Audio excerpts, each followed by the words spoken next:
Shalom, selamat pagi jemaat terkasih.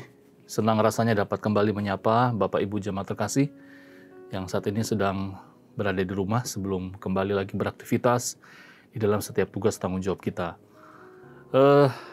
Pagi hari ini saya akan membagikan 7 perkataan Tuhan Yesus di kayu salib.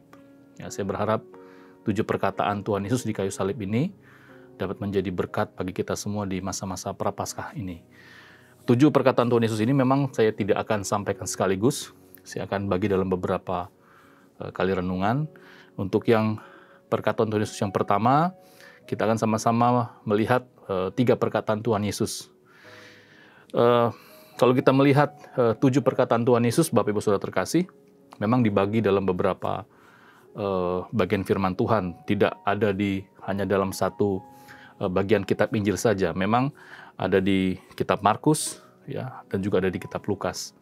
Nah, untuk perkataan pertama dan perkataan ketiga memang terjadi di antara jam 9 sampai jam 12 siang. Lalu perkataan yang keempat sampai perkataan yang ketujuh berada di jam 12 sampai jam 3 sore. Nah, untuk perkataan yang pertama yang akan menjadi perenungan kita adalah diambil dari Lukas pasal yang ke-23 ayat 33. Ketika mereka sampai di tempat yang bernama Tengkorak, mereka menyelipkan Yesus di situ dan juga kedua orang penjahat itu, yang seorang di sebelah kanannya dan yang lain di sebelah kirinya. Yesus berkata, "Ya Bapa, ampunilah mereka, sebab mereka tidak tahu apa yang mereka perbuat." Dan mereka membuang undi untuk membagi pakaiannya. Sekali lagi saya akan mengulang Lukas 23 ayat 34, "Ya Bapa, ampunilah mereka, sebab mereka tidak tahu apa yang mereka perbuat." Bapak Ibu jemaat terkasih, kalau kita membaca bagian firman Tuhan ini, kira-kira apa yang dapat menjadi perenungan kita? Yang mendapat menjadi perenungan kita adalah bahwa Tuhan Yesus mengajarkan kepada kita bahwa tidak ada hal yang tidak bisa diampuni. Sekali lagi, Tuhan Yesus mengajarkan kepada kita bahwa tidak ada hal yang tidak dapat diampuni. Niat jahat, pengkhianatan, sikap tidak menghargai Yesus, masa bodoh, cuek, kemunafikan, dia disangkal, dia difitnah dengan tuduhan palsu, diperlakukan tidak adil, dihukum mati padahal tidak bersalah. Sekali lagi, apa yang dikerjakan dilakukan oleh orang-orang yang membencinya. Yesus mengampuni mereka. Yesus mengerti apa yang mereka kerjakan. Yang kedua, bahwa Tuhan Yesus juga berusaha untuk menggenapi apa yang pernah Ia katakan.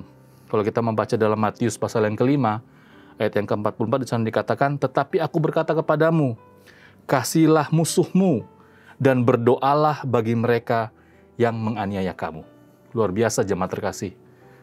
Perkataan Tuhan Yesus yang pertama di kayu salib, "Ya Bapa, ampunilah mereka, sebab mereka tidak tahu apa yang mereka perbuat." Kiranya ucapan Yesus yang pertama ini dapat menjadi rema di dalam hari-hari kita. Mungkin kita akan menghadapi banyak orang, akan menghadapi konflik, mungkin kita akan diperlakukan tidak baik, tetapi ingatlah perkataan Tuhan Yesus. Ingatlah teladan yang dilakukan oleh Tuhan Yesus. Mendoakan mereka, mengucapkan berkat bagi mereka. Mari kita berdoa. Bapa, kami bersyukur kepadamu bahwa di pagi hari ini di masa-masa Prapaskah ada kebenaran firman Tuhan yang kami renungkan, yaitu perkataan Tuhan Yesus di kayu salib, bagian yang pertama. Kami diajar bahwa tidak ada hal yang tidak dapat diampuni di dalam kehidupan ini. Mampukan kami Bapa, agar saat kami menjalani kehidupan ini, jika kami menghadapi situasi yang sulit, jika kami menghadapi penganiayaan, jika kami menghadapi hal-hal yang buruk dalam kehidupan kami, diperlakukan tidak baik, diperlakukan tidak hormat, mampukan kami untuk mengampuni, mampukan kami untuk mendoakan orang-orang yang sudah menganiaya kami. Seperti yang Tuhan Yesus lakukan. Terima kasih Bapa. Berkati setiap apa yang kami kerjakan hari ini. Mampukan kami agar apa yang kami kerjakan sungguh-sungguh memuliakan nama Tuhan. Ini doa kami dalam nama Tuhan Yesus. Kami sudah berdoa dan bersyukur kepadamu. Amin.